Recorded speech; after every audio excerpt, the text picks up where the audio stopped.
Mon équipe travaille dans le domaine des biocarburants de deuxième et de troisième génération. En contraste avec les biocarburants de première génération, qu'est-ce que c'est un biocarburant de première génération?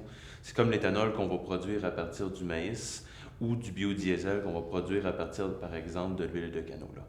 Donc, on travaille avec des biocarburants, ou on fait des biocarburants à biomolécules de deuxième et de troisième génération. Plutôt que d'utiliser habituellement des denrées alimentaires, on va utiliser du matériel résiduel renouvelable. On va entendre par biomasse plusieurs trucs. En général, on va entendre par biomasse tout ce qui est résiduel et composé de carbone, qui implique aussi bien ce qu'on pourrait retrouver dans un dépotoir, ce qu'on appelle les matières solides urbaines, les vieux plastiques qui ne peuvent pas être recyclés, le vieux papier, tout ce qui est à base de carbone finalement que les gens font simplement enfouir. Et on peut aller jusqu'aux résidus forestiers et agricoles, c'est-à-dire les résidus qui sont générés, par exemple, après l'exploitation agricole ou l'exploitation forestière. Maintenant, comment on fait la conversion pour faire des biocarburants et des biomolécules? On se base sur un concept qui porte le nom de bioraffinerie.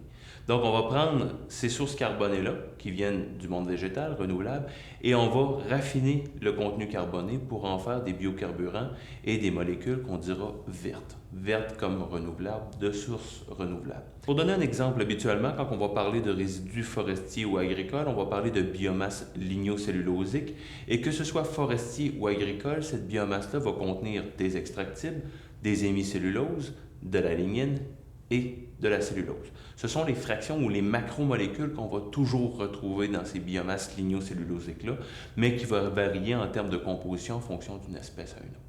Donc, qu'est-ce qu'on fait avec les différentes fractions? On commence par les fractionner. On les isole les unes des autres avec un procédé qu'on a développé qui se base sur l'utilisation de vapeur. Par la suite, une fois qu'ils sont fractionnés, séparés les unes des autres, on va prendre les extractibles et avec les extractibles, qui habituellement sont des molécules bioactives, des molécules qui pourraient avoir un intérêt ou une interaction avec le vivant, qu'est-ce qu'on fait? On fait une caractérisation, on identifie c'est quoi, et on regarde par la suite si ces molécules-là ou un mélange de ces molécules-là pourrait avoir un intérêt au niveau pharmaceutique, cosmétique ou nutraceutique. Donc, plutôt que de prendre ces molécules-là et tout simplement les brûler pour produire de l'énergie, on va aller chercher une valeur rajoutée avec ces molécules-là. Avec les hémicelluloses ressemblent à la cellulose, mais ce n'est pas exactement le même type de polymère en raison qu'ils sont composés de sucres à 5 carbone et à 6 carbone. Ce qu'on peut faire avec les sucres à 6 carbone qui proviennent des hémicelluloses, on peut faire une simple fermentation qui va produire de l'éthanol. Mais avec les sucres à 5 carbone, on a développé une méthode chimique qui nous permet de faire du biodiesel de deuxième génération. Mais attention, le biodiesel de première génération est produit à partir de lipides, de graisse. Là, on produit du biodiesel à partir de sucre. C'est quand même un concept qui est intéressant et dont on est fier.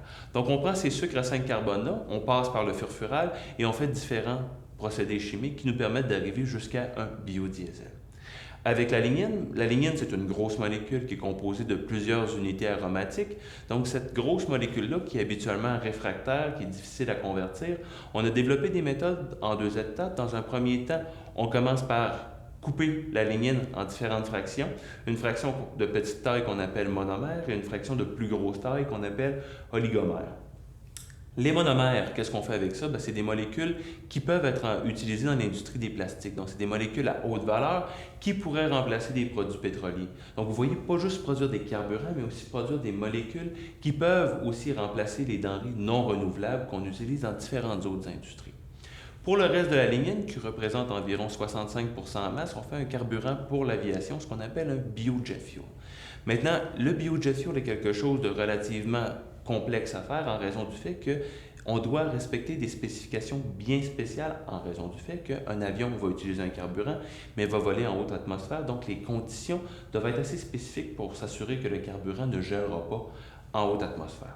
Donc, on a réussi à faire l'équivalent d'un carburant pour l'aviation avec une bonne fraction, une bonne partie de la lignine. Avec la cellulose, qu'est-ce qu'on fait? On prend la cellulose, on l'hydrolyse, donc on la coupe en morceaux. Ça nous donne des morceaux de glucose, des morceaux de sucre. Ces sucres-là sont par la suite donnés à des levures, classiquement, comme on pourrait faire de la bière à la maison, et on fait de l'éthanol. Sauf que dans le cas actuel, on appellerait ça de l'éthanol cellulosé. Lorsqu'on fait de l'éthanol, comme n'importe quelle fermentation, il y a production de CO2. Donc, le métabolisme de la production d'éthanol génère aussi du CO2. Typiquement, la moitié en masse des sucres est convertie à CO2, mais ce CO2-là, on ne le laisse pas partir, on ne le laisse pas sortir dans l'atmosphère, on le convertit aussi. On utilise le CO2 comme source de carbone. Donc, on a développé au fil des années 4 approches qui nous permettent de faire cette conversion de CO2-là. Une approche électrochimique, une approche thermique, une approche chimique et une approche biologique via la production de microalgues. Donc, la production d'algues, les algues sont un type de biomasse qui pousse rapidement dans un milieu aqueux. Donc, on va nourrir les algues avec ce CO2-là et par le fait même, on n'aura aucun résidu, aucune matière carbonée qui va échapper de nos procédés. Et par le fait même, considérant qu'on travaille avec les algues et par le fait même on utilise le CO2, on rentre dans le monde des biocarburants de troisième génération.